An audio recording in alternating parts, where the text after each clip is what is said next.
Bells and belts, what's going on, everybody? Your world champions is back with you guys for another episode of Bells and Belts. I got my fellow world champion Joey with me. Man Up is not with us this week. Joey, what's going on, brother? Man, I'm here and I'm out there. I'm already disappointed. Platinum Swords, I see him out in the comments right there. You ain't even watch the show with us, dude. Come on now. What? Come on now, Platinum.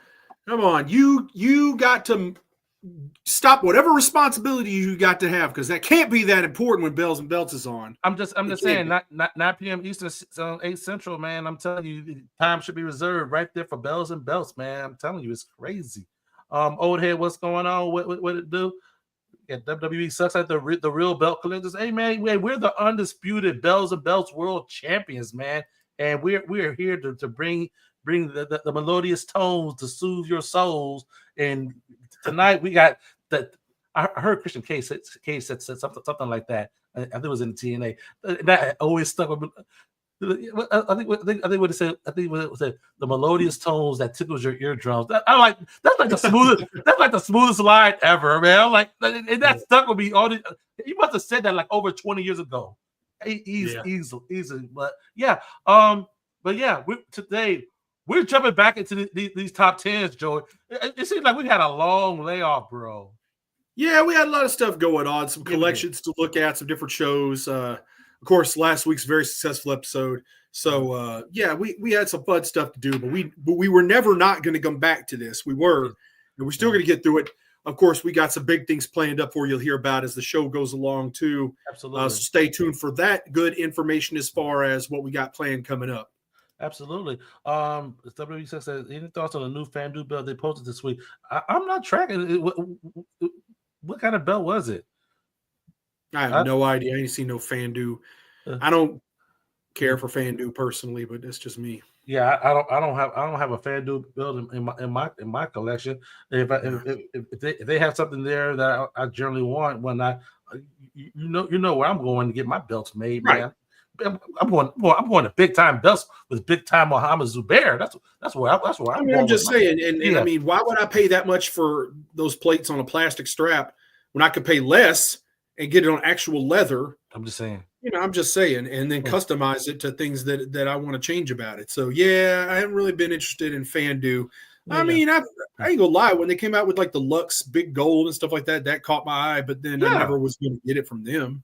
Yeah. So and I've been wary because I've heard a lot of FanDuel stuff to tarnish as well. So so it's like, do I really want to deal with that? So whatnot. Yeah. But I did pop when they came out with that Dome Glow.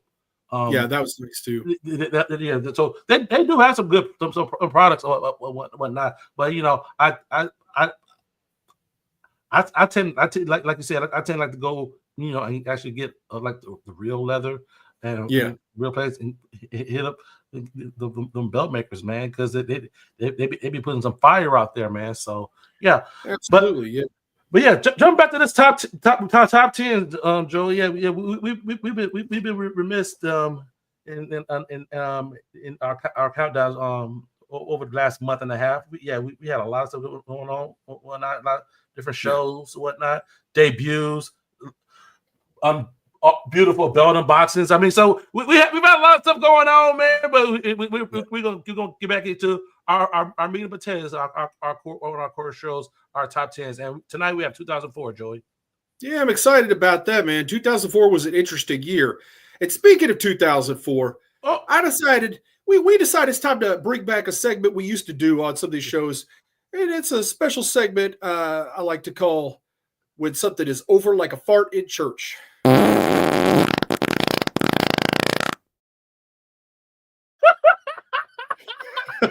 Oh, the memories. And Joy, what got over like a fart in church? Well, if you remember, 2004 was a year they tried to do this thing called the $1 Million Tough Enough. Okay. And they had some interesting people on there, some athletes and stuff like that. And there was a segment on SmackDown with Kurt Angle where he decided he was going to do some amateur wrestling exhibitions, and he gave some people from Tough Enough the opportunity to get in there with him, scramble a bit with him. Sure. And I can't remember what the jabroni's name was. He wrestled first, but Kurt put him down, and he still had some fire left, and he was supposed to, I think, pick 2 people, so he got done with that one, and he picked former mixed martial artist, or still, I guess, mixed martial artist at the time, Daniel Puder. And, this situation got a little interesting because apparently Daniel Puder didn't get the memo that pro wrestling is a work. Whoops. And he decided, especially, this thing started off with, them just start to get into amateur wrestling position and start to scramble up there. But Daniel Puder, Angle was getting the best of him. And you keep in mind, Daniel Puder was a skilled mixed martial artist. He was, he was a high school wrestler, and I think he might have competed in college too. But nowhere near the level of, Olympic gold medalists like Kurt Angle. Sure. And the issue was for Kurt was that he had neck surgery previous to this again, and had lost a lot of the strength in his upper body and arms and things like that. So that made it for interesting. However, if you watch the issue here, like the thing, Kurt was still getting the best of him in terms of like taking him down in the amateur wrestling aspect of it. But during this, when Angle started to take him down and go for the pin, Puder gets a Kimura lock on him and has his arm, starting to wrench to the backside there. And that's one thing about Kurt Angle. He's an amateur wrestler and a pro wrestler, but Kurt Angle don't know nothing about submissions like that. So that's one where when you start pulling some BJJ on him, he's not going to be so useful in that type of exchange. The referee ended up saving him by when Puder was down on the mat with the Kimura lock on him, which is what you do in Brazilian Jiu-Jitsu. You are on your back a lot of times. So he had Angle in that. And the referee counted to 3 while Daniel Puder was down, but clearly he had gotten his shoulder up at 2, and he still counted 3 just to get it over with, and then broke him up. But to both Angle and Puder's admission, if that Kimura lock had stayed on another 5 seconds or so, Angle would have had a broken arm. Jesus, man. Because he had it locked in and he was torquing it. And Angle did not know what to do, but obviously he wasn't going to tap out or something. Oh, no. Because that would have made him look like a bitch in there. So, yeah. The fans didn't know what to think about it. It did not get a pop. It went over like a fart in church. And then Puder's wrestling career went down the shitter right after that because he had made his debut, later on at the beginning of the year. He was in OVW during that time. And then also afterwards, and then he made his re-debut in the Royal Rumble. And a few guys, including Bob Holly and Eddie Guerrero, decided to chop the ever-living dog shit out of him because what did Puder do after being able to get that hold on Kurt Angle? He ran his mouth about it to everybody. And, they beat the mess out of him in the ring for it. So, over like a fart in church. All righty. Oh, boy. Oh, only with a goodie. We're bringing it back, Joey. I appreciate that. All right. We're going to jump into our top 10s, whatnot. So to those of you who aren't uninitiated, our top we count down from 10 all the way down to 1. Our favorites of whatever the top rating is tonight is 2000. Our favorite wrestlers from the year of 2004. We're gonna start at 10. We're gonna go all the way down to 1. Man Up is not here, but we do have his as well. So we'll be dropping that on you guys as well. Actually, we'll go ahead and get started with his actually. Right. And so at number 10, Man Up has. He has Rikishi at number 10. I'm trying to remember Rikishi in 2004. Okay. All right. Yeah. Okay. All right. Joey, you're number 10. I've got Ron the Truth Killings. Okay. This is a couple years into TNA. The Truth will win his second NWA World's Heavyweight title this year in, I believe, in the King of the Mountain match. Okay. Thinking, well, it was either something like that. It was like now I'm having a brain fart. I was like, was it King of the Mountain? I can't remember. Anyway, I believe AJ Styles was the world champion going. Yeah, he was a champion going into it.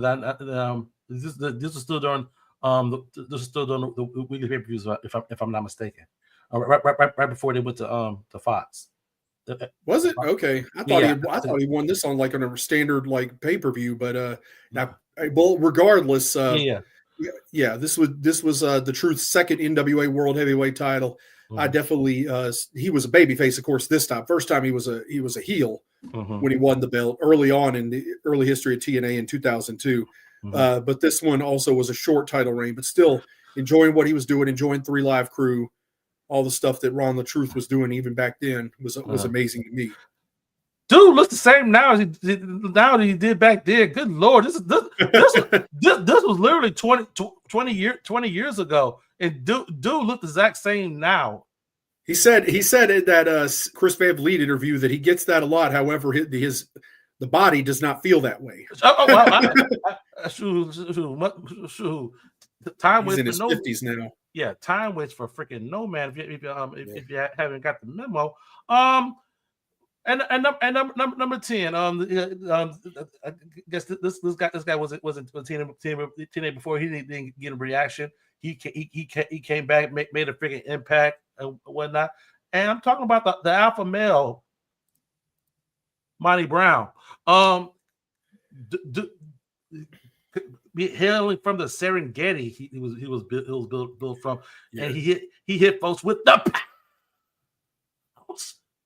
Period. So the freaking I love that freaking presentation of the alpha male, man. Loved it. I did too, but his shortcoming to me was you couldn't put him in a longer match. Like he was good out there for a few minutes, but as long as he was going over strong and stuff like that. But when he got in longer matches, it seemed like they took him out to the deep end and he drowned.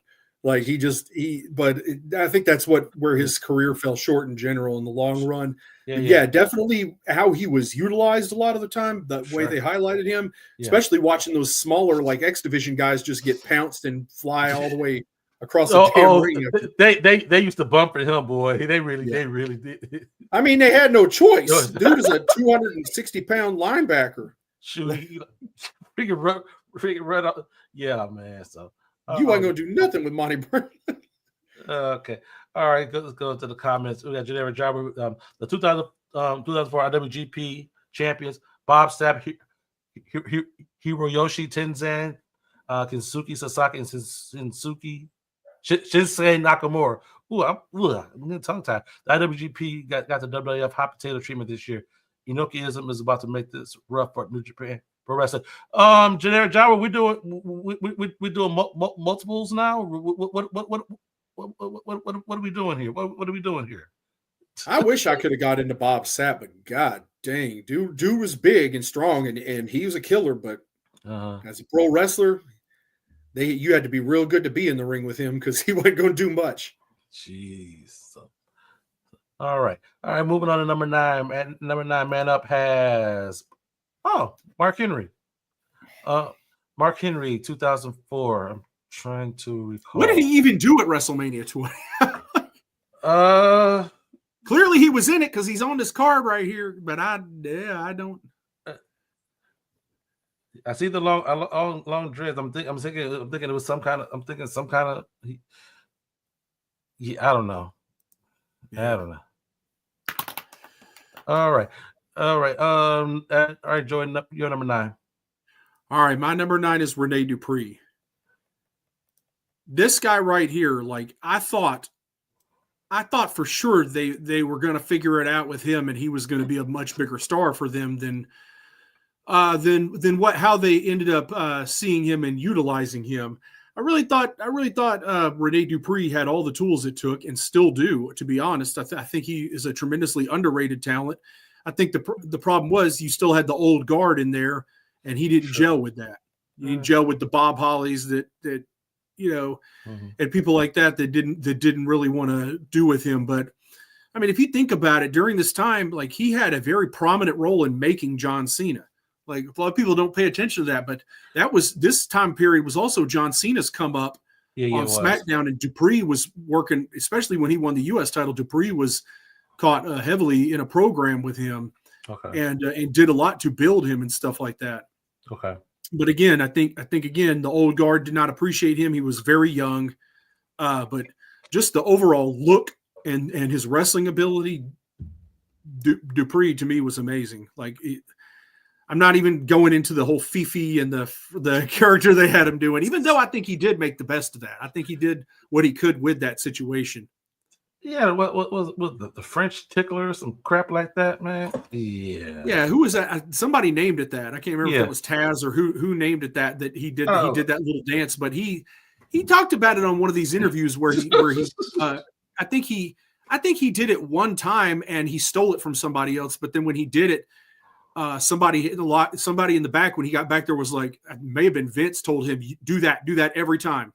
You know, Jesus. That's your thing now. So I don't think he meant for it to go that far, but it did. And he was talking about Fifi too being a different dog in every town. Like they had to call up like people that had poodles, like French poodles like that, and get one. It was a different one. He goes, it's amazing. People ask him it when they go to like cons and stuff like that he's at or signings, and they're like, "Did you travel with Fifi?" He goes, Did you not see Fifi was a different color sometimes?" He was like, "No, it's a different dog every daggum town." He goes, "And no, we did not have the dog on the house shows." Oh boy! All right, at number 9, I have Victoria. She came into the year as champion, took the title into WrestleMania. Had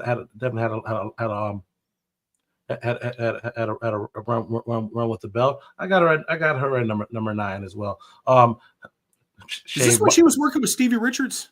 No, this was that was WrestleMania 19-ism. Oh, okay, year before. Okay, yeah, that was the year before. So, yeah, okay, but yeah, I got Victoria at number 9. Let's go to the comments. And if you guys are watching, make sure you count down with us, guys. Jared Jobber got CM Punk slowly but surely. He's starting to make more of an impact on me watching Ring of Honor in its early days. Okay. All right. Moving on to number 8. Okay. I miss Man Up doing this. I really do. All right. And number 8, he has Trish Stratus. I'm gonna listen me on the bone because I have her on my list as well, and I'll elaborate at that time. Joey. Oh. What, comment about Trish Stratus or what? No. You're number 8. I'll come back to Trish Stratus. All right. My number 8 is the Fallen Angel, Christopher Daniels. CD. Yeah. Cooking in TNA. Yes. In the early days, but especially by this time, I really thought, again, having some of the best matches, an amazing talent. Still a fan of this guy to this day. I hate that even in his 50s, he'd still be out there. He's a singlet guy now. He's definitely can't. Doesn't have his abs no more, but even in his 50s, dude is still a beast. I love it. And I think if they put him in more matches, he'd be out there on AEW. But he's head of talent relations now, right? So, but back in 04, he was older than most of the X Division roster in TNA, but still outperforming most of them. So crazy, ain't it? Yeah. All right. Let's go to the comments. Oh, thank you, Jared Jobber. Christopher Daniel for me as well. That Fallen Angel gimmick was the truth, especially as a heel. Absolutely. We didn't get yours, I don't think. Oh yeah, we're at number 8. Who do I have at number 8? Doggone it. All right. Oh, I got Jeff Jarrett. As TNA goes, as well as Jeff Jarrett as well. Doing what he does. Looking to make folks to keeping that going as well. Also, yeah, I got Jeff Jarrett at number 8. Now, I'm sure you'll be elaborating on Jared a little bit later, so I'll leave some meat on the bone for that one. Maybe. Joey ain't dropping no spoilers tonight. I see. All right, Joey. I see what you did there. We're gonna move on to Man Up's number 7 there. And number 7, Man Up has Rey Mysterio. Okay. 2004 Rey Mysterio. Okay, Joey. Yeah, I heard last night. Well, I heard when I watched it this morning, watching the Penta match, that Rey Mysterio is the greatest luchador of all time. Man, that sure sounds like somebody who's never watched Lucha Libre in his whole damn life. And I give Rey his credit, but he is not the greatest luchador of all time, not even in the conversation, to be real. I'm just being really real. If I want to get dumbed down and feel like my intelligence is completely insulted and feel like I've never watched actual pro wrestling, I'll watch Monday Night Raw. But until then, yeah, I'll keep having taste and decency. Just a little bit, just a little bit, Joy. Taste and decency, just a little bit. Okay. Number 7, Joy. All right, my number 7 is Hiroshi Tanahashi. This was the year of them featuring him as the U30 champion. He was the champion the entire year. Okay. Yeah, this guy was the poster child. Unfortunately, it's amazing that he was already as good as he was, and be people like Bob Sapp as the champion and stuff like that. But this would be a great year for Tanahashi to be built up. Sorry about the misspelling there. Man up, come on now. I didn't spell check either. They showed me the graphics ahead of time, so I missed that. But anyway, yeah, I got Hiroshi Tanahashi. All right. At number 7 for me, who would I got? Oh yeah, AJ Styles. He was doing Hatton. He was doing work over in Ring of Honor. He was doing work at TNA before the TNA like pulled all their contracted guys out for exclusively over at TNA in NWA world title reign as well. Yeah, the phenomenal AJ Styles, and number 7. All right, going to the comments. The generic jobber, he got Kaiji Muto, the Great Muta. Enough said for me. I'm actually shocked, Jobber, that you actually have Muta at number 7. Makes me curious as to where you're going with the rest of your list. All right, keep it going at number 6 for Man Up. He has JBL. I'm gonna come back to him. I'm gonna come back to it. I know I'm disappointing you, Joy. No, I'm disappointing you. We're gonna come back to JBL. I'm like, should I say something about him now or wait? Hell, wait. Hold. Go and get your thoughts together. Go and get your thoughts together. I mean, I could spit it out for any time like this. I know. Number 6 for you, Joy. I got Petey Williams. Team Canada. Breakout star for TNA in 2004. This was the year he came into it and came into his own. Now everybody does a damn Canadian story. Penta did one last night. I saw. I'm like, golly. But guess what? No, he didn't. He did a Mexican destroyer, sir. A Mexican destroyer? Yes, he did a Mexican. He did a Mexican. I ain't even ever heard of that. All right. Well, it still doesn't look as good as the way Petey did it. I mean, if you do it fast like they did, I mean, everybody does it now, but Petey, I don't know. Yeah, when he freaking did it, man, I'm forever have the picture of my head. Him jump. He jumped up. He was AJ Styles off the middle row, jump down, and then go into destroyer from there. Classic. That was absolute freaking classic. Change the X division for sure. Getting Petey in there, that was a different feel to it. Yeah, he was the captain of the Team Canada, wasn't he? Yeah. So yeah. All right. At number 6, I had Randy Orton. Randy Orton came Intercontinental title reign, world title reign, pissed off Triple H. We got the classic, and they had his way he dropped him, and he was victim to Triple H regaining the world title. But Randy Orton doing things in 2004. I got him at number 6. Going to the comments. Eddie Guerrero, if you ain't cheating, you ain't trying. Former WWE champion this year, and well deserved. Absolutely, absolutely. With Eddie Guerrero. Okay, we're up to the halfway mark there, Joey. We had number 5. Man up has Randy Orton. Okay, so we were one apart on this one here. So yeah, with the world title. Look at the freaking abs on Randy. Good lord. Yeah, man, he was eating whole Winstrol chicken by the damn thing back then, man. Boy. Good lord. Oh, good gosh. All right, Joey, number 5. All right, for number 5, I've got Booker T. He was one of the few people I found interesting in WWE, to be honest. Okay. And Booker, in this case, I know this is the year he moved from Raw to SmackDown and got into it. Had the U.S. title this year. I really thought, again, out of what they had on there, Booker was still killing it, despite the fact that, the year before he had that shitty WrestleMania match with Triple H, and they did everything they could to not put him on top. Yeah. But whatever, he's still great. Sure, absolutely. All right. And number 5, I got the Olympic hero Kurt Angle.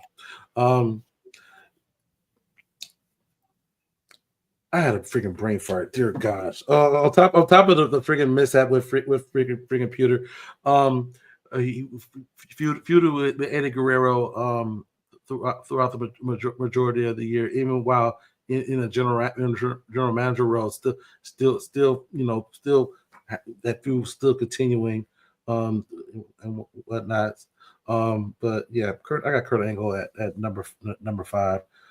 All right, going to the comments. Mick Wrestlers, what's up, Mick? Tony sent him here. All right, good deal. Welcome aboard. Appreciate you dropping in. Generic Jobber has AJ Styles. They called him Mr. TNA for a reason. X Division matches with him were definitely worth watching. Absolutely.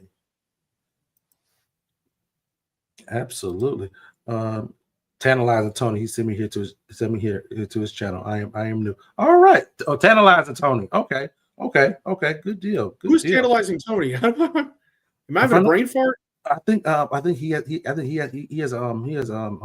he has a channel as well. YouTube channel. If I'm not mistaken. You have to check that out. Yeah, that's he's putting us over like that. Appreciate that.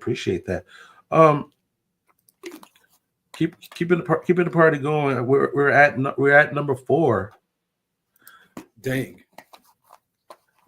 A Man Up list would not be the same without Kane on it. He has the world heavyweight title there. Was he world heavyweight champion in 2004? No. But he has the belt 2004. Nope, ain't him. Okay, I think 2002. Belt was on Raw in 2004, and he was never the champion on Raw. Okay, that was a couple years, 2-3 years later, I think 4, maybe even 4. Oh, okay. Maybe Man Up was having a big goal moment with that one. So okay, and number 4, Joey. I got Samoa Joe. Aha! This is during the time he was the freaking on his run as the Ring of Honor World Champion. Okay, it's what introduced wrestling fans to Samoa Joe. Put him on the map. Put him on TNA's radar. Put him on everybody's radar. Just the level of matches he was having, matches he was having with a certain guy I'll talk about in just a little bit, who's a little bit higher up on my list. Okay. Yeah, unbelievable work by Samoa Joe, just working with everybody Ring of Honor brought in, killing them, doing his thing, steamrolling everybody. Still, to me, the best. I know Athena has outlasted him as champion, but when you look at the number of defenses, the quality of opponents, and everything like that, you really can't top Samoa Joe during this time. Absolutely. All right, at number 4, I have Trish Stratus. All right, so I thought it was Christian at first. No. Trish Stratus. I was all in 2004 of the heel turn with Trish. She showed a different dynamic. Changing at WrestleMania, working with Jericho and Christian, leading up to that turn at WrestleMania, throughout the remainder of the year. She while I'm getting the title back as well. But I was really intrigued with heel Trish in 2004, and I got her at my list at number 4. I'd love to say something about her without it being misconstrued as being sexist or whatever, but sounds like never mind. I ain't going. You're not going to do it, huh? You say somebody's going to take it the wrong way and think that I'm being sexist about it. It's not. Mm-hmm. Still to this day, don't think she was a very good wrestler. Just going to put it like that. I don't think she ever was. I think it's one of those good for what it was type things that got blown up and made it seem like she was a really good polished professional wrestler. And yeah, I get what you're saying on that front. When it's during a time where like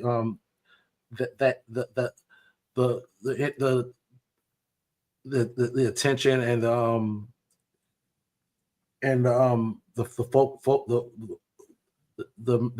the focus of the women's division was not as high as it is now. I don't know if it's any better now, but that's another conversation too. I watched part of that women's intercontinental title match from last night. About vomited in my own mouth. I enjoyed that match, Joey. I enjoyed. You got your standards set low. That was a sloppy botch show. Mess fest if I ever saw one. I never saw any well executed move in that entire match.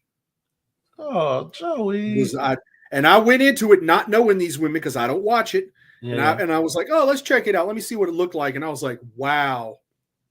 Yeah. You can take a bump on the ring apron and on the floor. When you get back in the ring, what you do looks like shit. So it don't matter. Fair enough. All right. I just hold people to the same standards. You get sure. If you can't go, you can't go. Fair enough. Jared Jarber has Samoa Joe, the reigning Ring of Honor champion, was destroying people getting ready to show up in TNA as well. Okay. Yeah. Good deal. All right, we're almost 35 minutes in. We're already at number 3, Joy. We're getting through this thing tonight, man. We are getting through. Yeah, we are getting through this thing tonight. Number 3, man up has Booker T. So he got him a little higher than you did, Joey. So yeah. Okay, good deal. Let's get your number 3. I got Kenta Kobashi. Okay.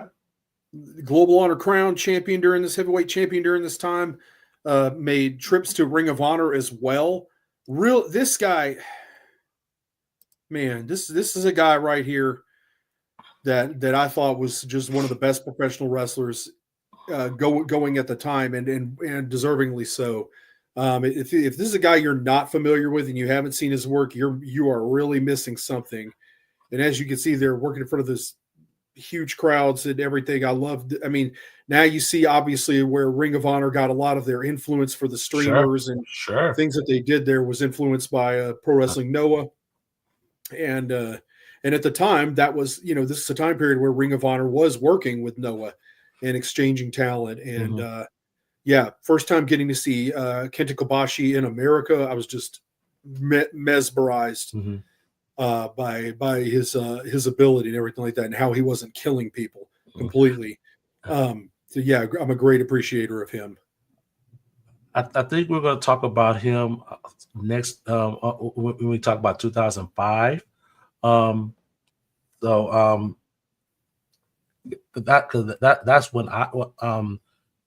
That's when I was introduced to him. So stay tuned for when we do our 2005 show, because I'm pretty sure we will definitely see Kenta Kobashi again. At number 3, I have the WWE champion in 2004, JBL. went to war with freaking Eddie Guerrero in back to back pay-per-views. After winning the title, other titles throughout the remainder of the year. A chicken shit heel champion, man. But I appreciate the presentation, man. Yeah, I got JB. Me and Byron were some of the antics and whatnot. We were entertained and whatnot. So I got him at number 3. I know you've been holding it in, Joey. Go for it, man. It's like Paul Heyman said. The only reason he got to be champion for a year is because Triple H didn't want to work Tuesdays. And it's very true. God dang, man. Like, how can people criticize like Jinder Mahal and see how they just kind of threw him into the world title picture when they did the same freaking thing with JBL? It was like he came back from injury with his haircut, in his natural color or whatever in the APA. They killed that off after a few months. And the next thing you know, he was redneck $1 Million Man. And it was like, man, they have regurgitated the same gimmick essentially and given it to this guy, except to me, JBL promos are some of the most painstakingly boring, shitty promos I've ever heard in my life. The guy just goes on about nothing, doesn't have delivery to me. But the one thing he had on his side is he was big. I mean, that's the one thing he did have working for him. Mm-hmm. But as far as it goes, it's like, yeah, man, you're still just mid-ass Bradshaw, like with a haircut now, and in some trunks. And now you back and they made you the freaking WWE champion. It's like, for that matter, Eddie Guerrero could have taken a freaking sack of potatoes and had a match with it and made it look good. But JBL is a guy that, and the proof's in the pudding, right? Because after his title reign, where did JBL go? Down the card, back to the mid, where he spent the rest of his entire career at, because he didn't draw. Sure. All right, go to the comments. What is your favorite tag team? Oh, okay. In 2004, so I got drop my memory on that one, man. Or are you talking about 2004 or overall? Then, Mick, let us know. Jobber has Chris Benoit after acknowledge his reign and matches in 2004. Okay. $1 Million Man. Tell me when I'm telling lies, man. It's the same damn gimmick. They just had him right out there in the damn limo with some damn bullhorns on it and stuff. Oh, you didn't like the bullhorns? Come on, Joey. Oh, come on. I've seen that gimmick, and I've seen it done better. By a crook, mind you, by a real life crook, but damn still. So yeah, 0-2 with the $1 million gimmick, with that $1 million gimmick for you, Joey. I mean, I ain't gonna knock to the way Ted DiBiase pulled it off. All right, he did it well. I'm not gonna ever talk bad about DiBiase's portrayal of the $1 Million Man character. I know. All right, number. All right, it's gonna give it to Man Up's number 2. He got his Olympic hero Kurt Angle in there at number 2. So, yeah, I was talking earlier about the feud he was having with Eddie Guerrero, whatnot. Between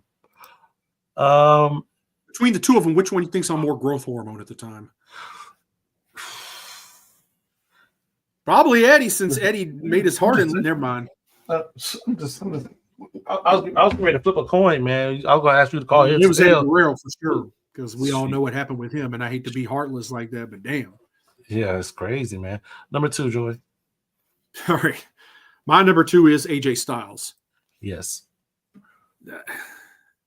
Even as young as he was, his ability to perform and not that he was the polished storyteller or anything like that, but just the fact that like the people he was able, the styles he was able to, no pun intended, to adapt to at the time, the type of matches he was able to work with, to be able to not be doing so much of the high flying X Division stuff in there with guys like Jeff Jarrett and people like that, bigger guys, the way he could work with guys like Abyss, the way he could work with anybody. That was even a younger AJ Styles' calling card. This guy could do anything with anybody, perform on any level you needed him to do, even when he was green like this. So that's what impressed me the most out of him. 04 was a year where I definitely hadn't seen AJ, hadn't been to worked any wrestling shows in person with AJ in probably 2.5, 3 years by that time. Okay. But worked shows with him again and was like, again, it's just amazing the ability he already had and the level he was at already at 04. Oh, absolutely. All right, and number two, I got Eddie Guerrero, man, winning the title at No Way Out against Brock Lesnar, taking the belt title into WrestleMania with the match with Kurt Angle. Had his freaking reign. Happy to see him go over and get his just due in 2004. I got Eddie Guerrero at number 2. Going to the comments. Generic Jobber has Toshiaki Kawada. This was his definitive Triple Crown run because he carried All Japan Pro Wrestling on his back big time this year. All right, Generic Jobber, appreciate that. All right, drum roll, please. We are at number 1, guys. In our countdown, we appreciate everybody for tuning in. For our countdown, at number one for Man Up, he has Eddie Guerrero at number 1. That doesn't surprise me. He's a huge Eddie Guerrero fan. I'm sure he was proud as well. Him winning the championship this year. Joey, you're number 1. I have Jeff Jarrett. Mm-hmm. I'm going to go into this real quick. Please do. 04 was a year where I was part of a promotion that promoted a show in Greenville, Mississippi, and Nesha can attest to this because she would have been there, I believe. And we drew over 4,500 people.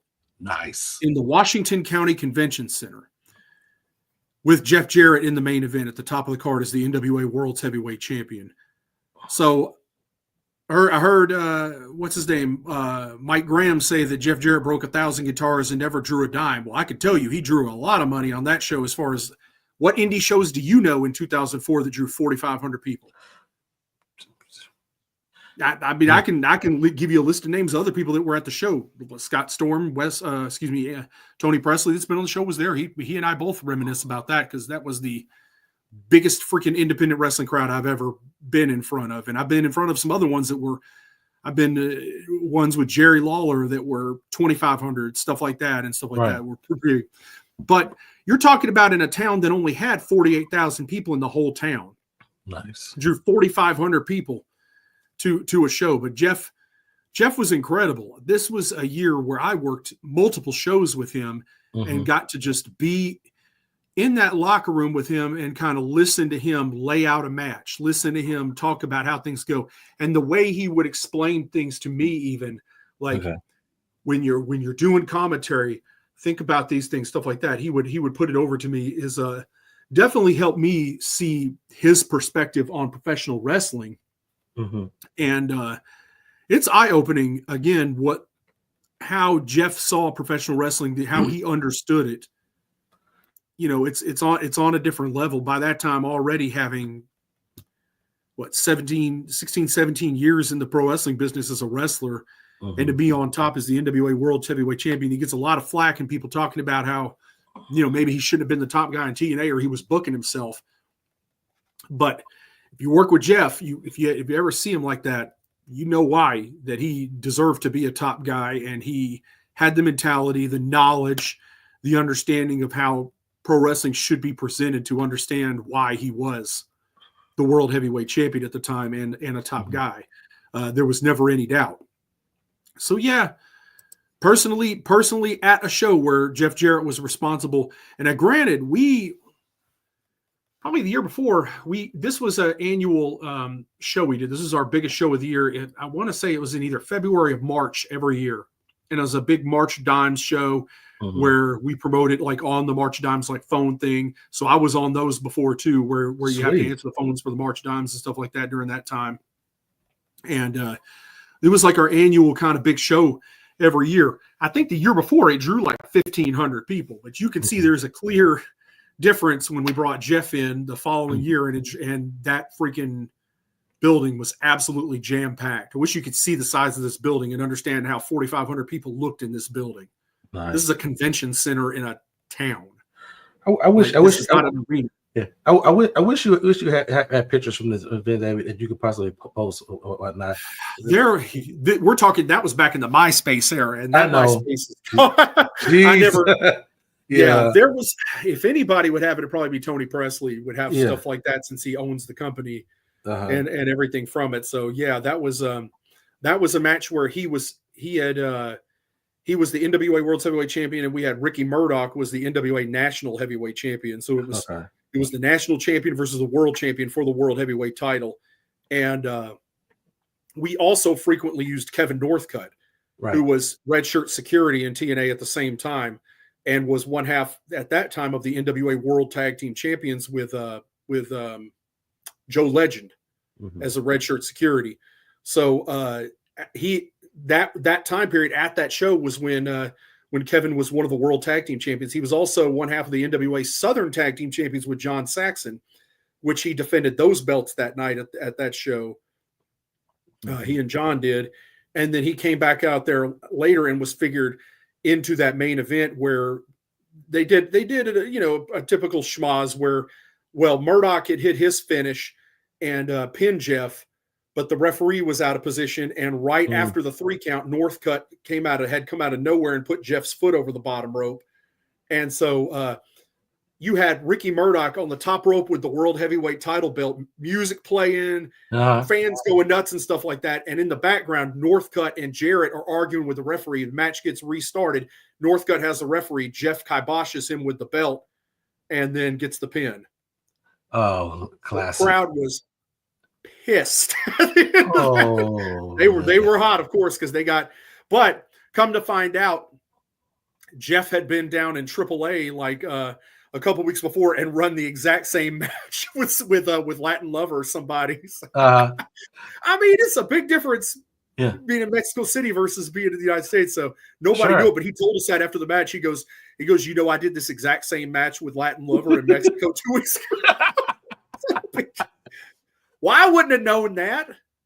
Just say this was 2004, so it was like so. If information wasn't as freaking readily available, nobody would have known. But Jeff could get the heat, and he got it.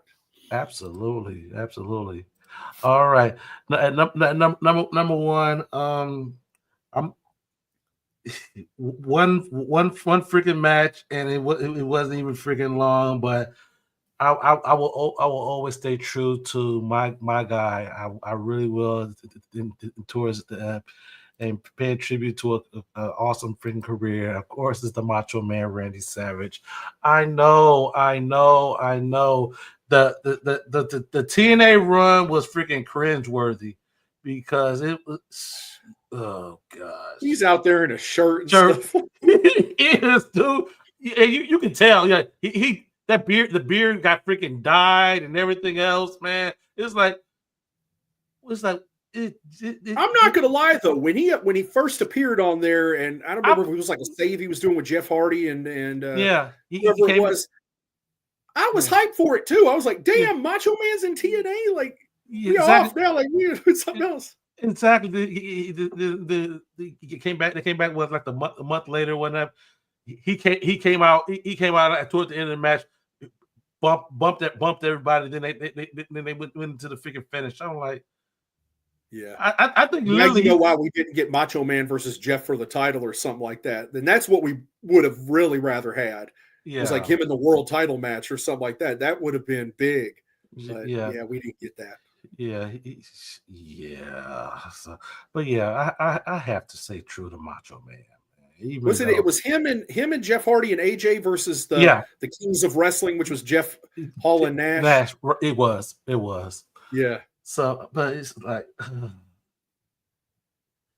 I yeah, know.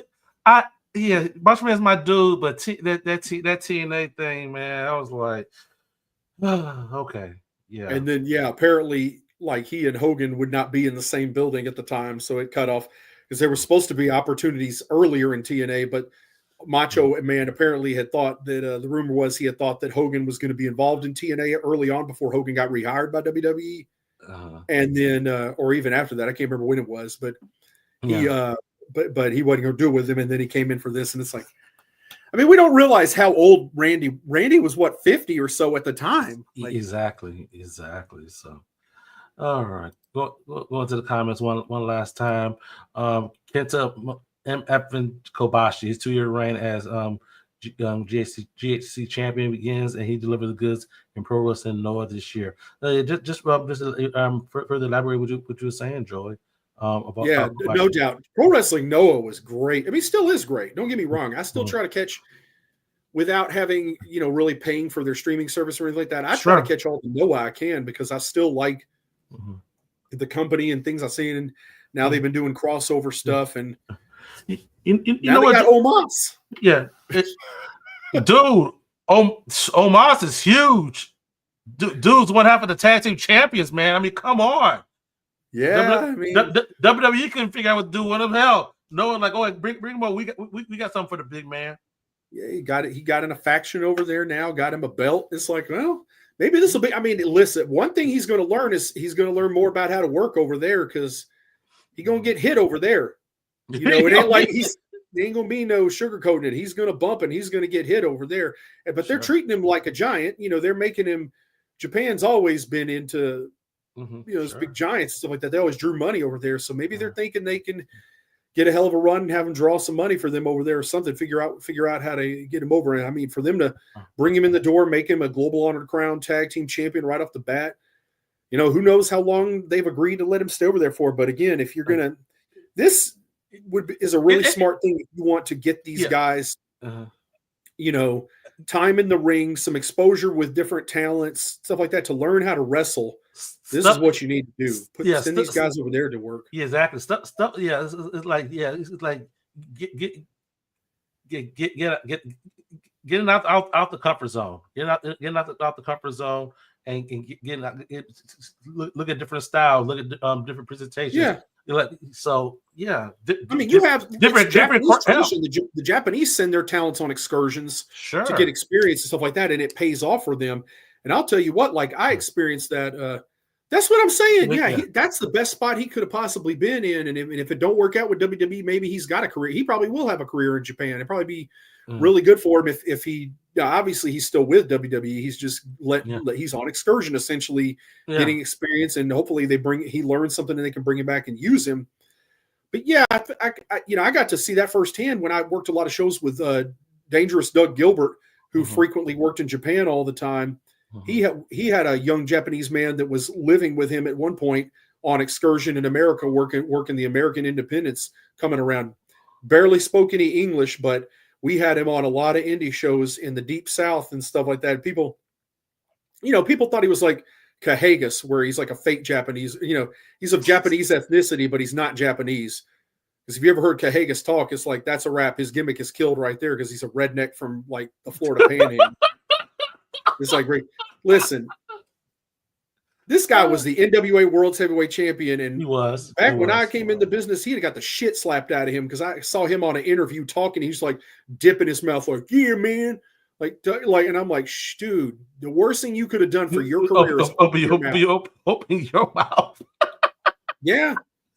Why the fuck would you do that? Why ain't you got no sense? Like, why would you kill your own gimmick on a stupid promo on social media? But he's one of those guys. We weren't even talking about Kahagas.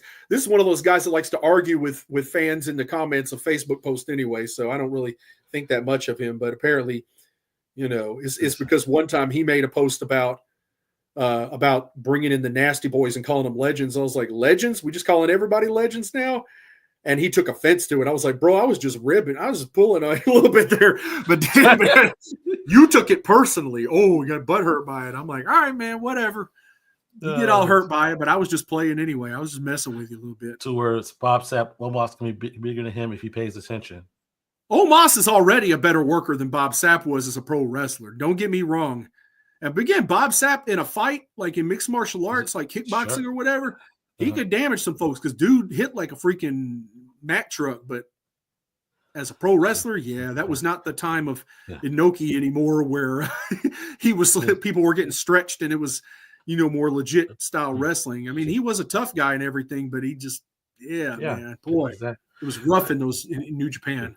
Yeah, going back to you talking about Pro Wrestling Noah in 2004, whatnot. I don't know, might be something we can do on Sunday when we do our watch along party over on Twitch, where we dig up stuff from the archives and whatnot, stuff that we really want to dive into.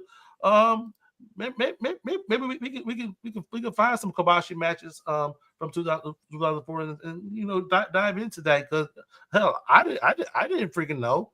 I ain't freaking know. So So put that back up there real quick. We got to talk about the time and everything. So we're going to be live on Twitch.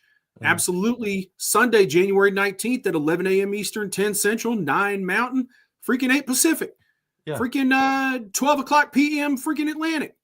Wherever you are, we got you. Exactly. Just come on Twitch, and if you're not following us on Twitch, what the hell are you doing with your life? You should be over there watching us on Sunday as we are live having fun.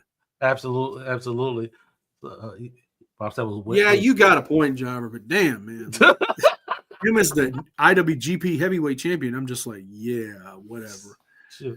Yeah, we have a good time with the watch. Right, we had to come up with our playlist, Joey. What we're going to watch. We're going to see if Manup's going to join us tonight.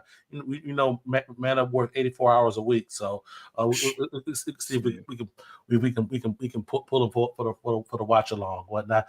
And next week, Joey. Oh yeah, this is going to be very exciting. I was just talking to her earlier. The goddess of the night, Nyx, as former Memphis Wrestling Women's Champion, the reigning Queen of EPW and the EPW Women's Champion. We got the graphic. I was like, I was going to play the video when you were still talking. Oh, so. My bad. I'm sorry. Shoot. But also, as seen on Ring of Honor, she's one of the best, to me, talented independent wrestlers, bar none, going today. This was actually recommended by Nesha, one of our people out there, many months ago. She messaged me one day and was like, you should really try to get Nyx on the show. And then as time came along, I found her social media platforms and then reached out to her, and she was very gracious to get back to me and discuss coming on the show. And we were able to come together on a date, so I'm very excited about that. Yeah. Getting to see her. I'll definitely be posting some of her matches in the Facebook group this week, maybe as well on the business page as it goes along. So you guys, when you get time, maybe this Sunday we might want to catch a Nyx match too, or something. Absolutely, good idea. That's a great idea. We're gonna definitely dive in. We'll have a match or two of hers on Twitch. Please do us a solid and follow us over all of our social medias. We're the business page, group page here on YouTube, Instagram, and on Twitch. Give us a like, give us a thumbs up. We appreciate that. It helps us get out there the algorithm so we can bring more bells and buzz to more folks. Joey, let's break from here and let's do some great stuff on Sunday. Sounds good? Yeah, man. All right. So for everybody else, we hope to see you on Twitch on Sunday, and we will see you here next week, right here on Bells and Belts.